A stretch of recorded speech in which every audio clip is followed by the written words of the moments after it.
Saturday night, 3:18 a.m. Super late. One of my goals was to sleep at like 10:30 p.m. So we're way past that goal. And there's reasons why. I'll get straight into it. But first, if you're new to this is the journey of 0 to 1 billion. I just document myself every single day building my business. I talk about what I learned, where it's at, where it's going. And the business model is QLA, M&A, buying businesses using leverage, LBOs basically is what we're doing. And we're conducting deal flow. That's where we're at right now. We have a board of directors.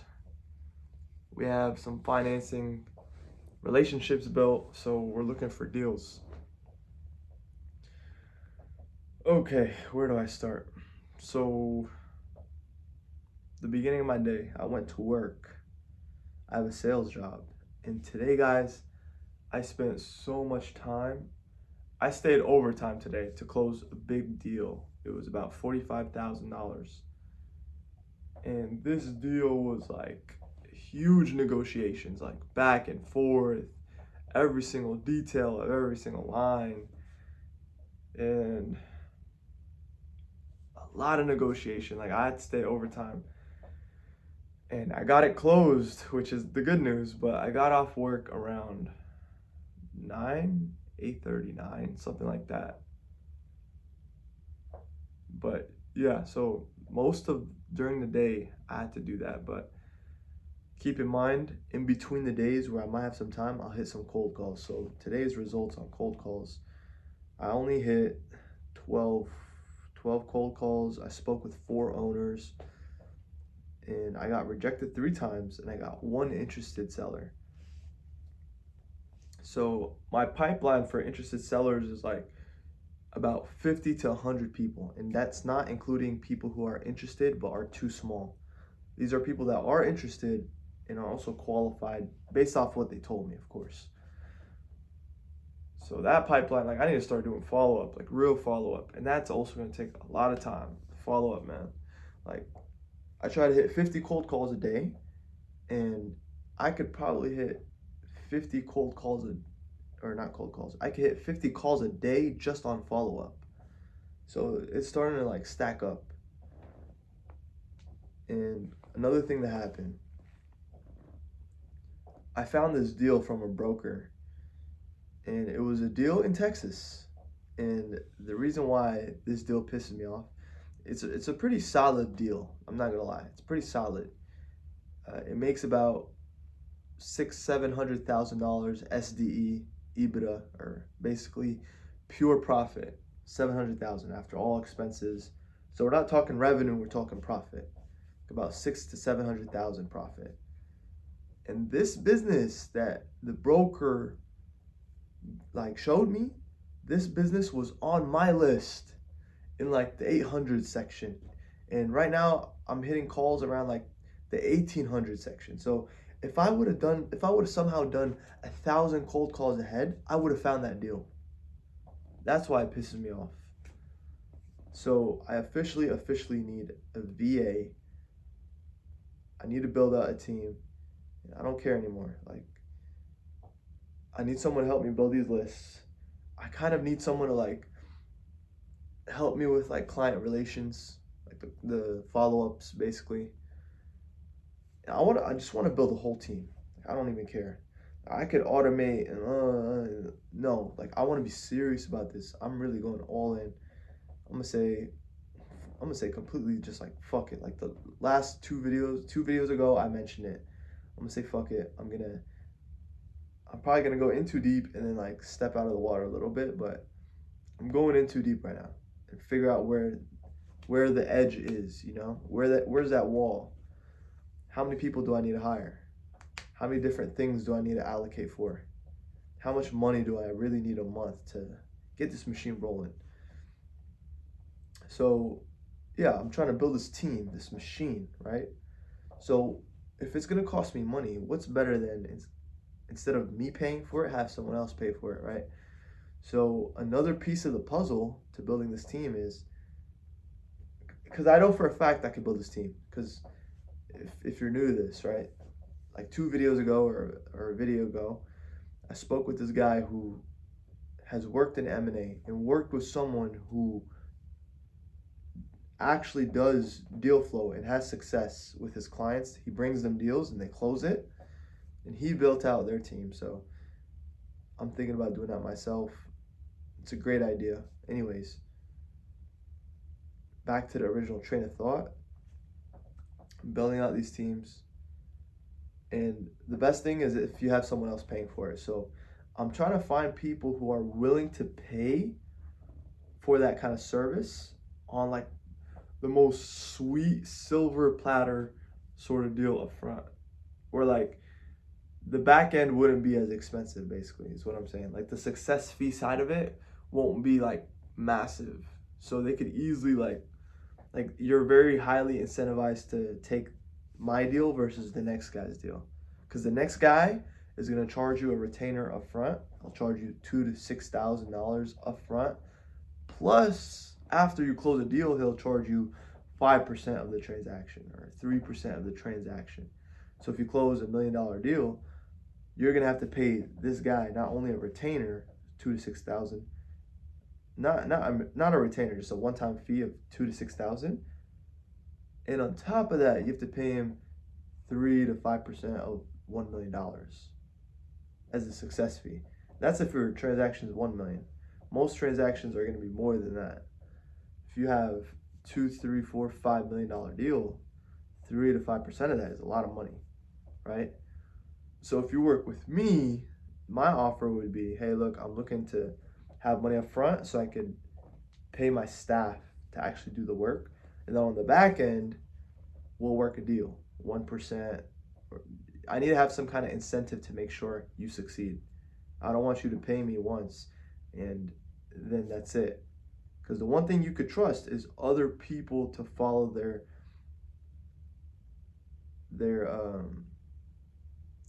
best interests, right? That's what you could trust. You can't trust other people, but you could follow them. Well, you could trust them to follow their best interest. I hope that makes sense. So I'm in these group chats of people who work in M&A and M&A masterminds, etc.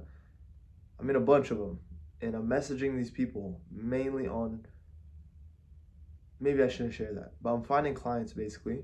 I'm trying to get on these meetings to have someone basically pay for my team so that way I could get myself funded and I could help someone else. And if it goes to plan, man, oh my God, that would be a game changer. If I start to get deals, they get deals, I get a case study, I become a case study, and then like everything just starts booming from there. It would be insane. But a lot of pieces of the puzzle, right? The team needs to actually be built correctly. I need to make sure I don't get scammed. I need to make sure I can get paid and deliver. And then I need to make sure on my end, I actually succeed as well. And then when all these puzzles fall into play, the pie will look good. The cake is going to look good once I have all the ingredients put in place. That's sort of the idea. So, yeah. Yeah, the deal I saw on my list, man, it pissed me off. Like, I need to go through it way faster, way faster.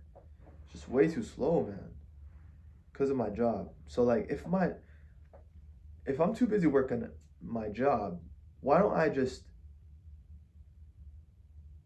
because I'm noticing, like, you cannot have a healthy multitasking balance. It's so hard, especially because most of the work I have to do is during the day when the businesses are actually open so I can speak to them. Like when I come home at night, like what I did when I came back at night, LinkedIn, Facebook, and then I was doing the letters. So that's why I'm up really late. And I was also on Upwork. So trying to find people to hire myself so I could have an option whether to work with the guy who built a team or have VAs and try it myself even. So we'll see like what the options are. But man, like the workload is insane. I'm not complaining. I'm exactly where I want to be. So something I want to read. I want to read some people's comments, man. And now, don't get me wrong. I don't think these are hater comments, but like they're negative comments for sure. So this guy said, well, his name is Hostile Ginger ATL. So the man's a ginger, right? He says, you come off pretentious. Shut up and hustle. Get to it. Make the calls. That's what we're here for. My man. Well, I appreciate the comment, so I'll give that a heart. You come off pretentious. If you don't know what pretentious means, it's like you try to sound like trying to impress someone else. I'm not coming off as pretentious, I'd say. Maybe you read it that way. It is what it is. But the truth is, man, I'm truly, truly busy. Like, I'm not over here just trying to complain about the work and not doing it. Complain about making calls or doing this and that. Like, I'm literally trying everything while I have a job, while I have a case, while I have a business on the side, while I try to work out, and while I try to juggle my social life and family and things of that nature. It's, the bridge is full. It's cracking. You feel me? I'm not being pretentious. I truly cannot find time to do calls, but yeah, I still do it.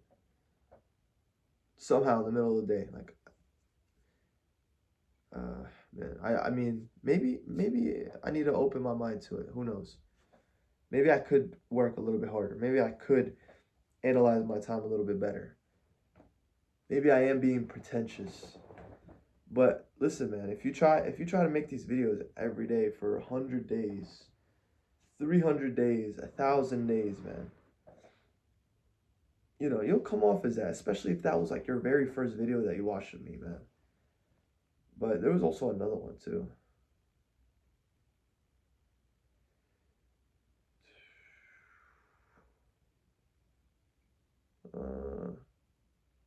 Where is the other one? Oh my god, I'm not gonna find it right now.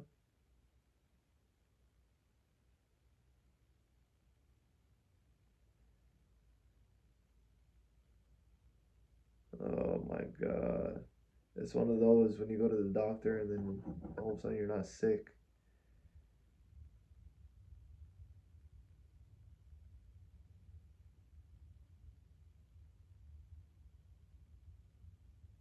Okay.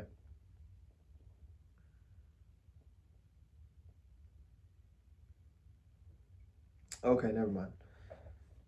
Most of the comments are super positive, man.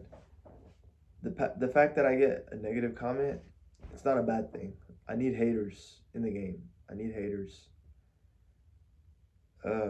Something I could definitely say that I messed up on today. So after I got off work, about 8 to 9, I actually went. Yeah, and probably I shouldn't have done this, man. I should probably just be on strict monk mode. But today, I actually went and I was with some of my friends today. I'm not gonna lie. When I got back, I finished some work, and that's why it's so late. It's like, here's another topic, right? It's like everything. I try to fit everything in at the same time, and it always just falls back on my sleep schedule. That's where it takes the hit. It's like you're stealing from somewhere else. It's not like you're actually gaining, you're just taking from somewhere else. So the sleep part is a big deal, man. Like, I had a goal this week and I only hit my sleep goal about 2 days out of this week. I don't even know how I'm gonna get up this morning, man, for work. 3:32 a.m. I have work tomorrow. Man, I hope I don't. I'll probably get up late, man. Oh my god. Past a certain limit of sleep, like, I just don't function as well. It is what it is. There's no complaining. We'll get back to it. I'm gonna figure this out. The money's around the table. I know. Oh, I just see it, man. I just see it. Another thing, the deal that I was talking about, the broker, I sent it to my board members. I sent them an email 1:30 at night on a Friday night, but I don't give a fuck. Like, it is what it is, man. Get the stuff done. Do you think this is a good deal? Should we pursue this? Maybe that's the deal. I don't know. Like, I get leads. I get people who say, yeah, I have interest, but like, it's not like a hot lead. It's more like warm, you know what I mean? I don't like jump after it. Like, I see a deal from a broker, but I'm like, ah, it's a broker. But maybe this deal from the broker right here that I'm talking about is the right deal. Maybe it is. Another thing that happened today. So one of the group chats I was joining, because I was telling you I was like finding group chats to find people who want to find deals. There's a lot of people who actually want to find deals. Like, if I have like 30 customers, man, my hands would be completely full. But back to the point. One of the group chats I found were people that have a ton of deals, but they all seem to be only like online businesses that have been like around for like a couple months, and they're all completely seller finance deals. Not like seller finance, but like a mix of seller finance and lending. So it's actually like zero money out of pocket to buy a business. But you need to have a FICO credit score of 650 and above, and you need to show tax returns of you making 50 grand or more, something like that.